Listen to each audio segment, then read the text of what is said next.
Hey guys, thanks for tuning in to Chicago Real Estate with Jake. I wanted to take a minute today to talk about co-ops. They're not something we see too often here in Chicago, but they do differ from a condominium. So I wanted to take a minute to highlight some of the differences. So when you're buying a co-op, you're actually not buying real property, you're buying shares in a corporation. These shares entitle you to a proprietary lease to that specific unit so that you can occupy it.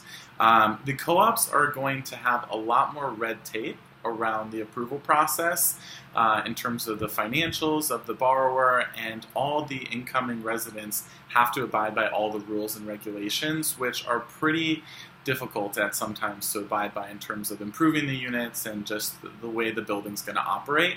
So that holds a lot of people back from going into a co-op. There's some very rigorous interview processes involved as well. The monthly assessments on co-ops tend to be exorbitant, and the reason behind that is there's other costs associated with them bundled in that monthly assessment. So since you're not actually owning a physical piece of property, you don't have a separate tax bill. You actually pay your property taxes through your monthly assessment. Then you have your other utilities that will be paid through the assessment, and then if there's a mortgage loan on the building itself, all the residents will pay a prorated share of that.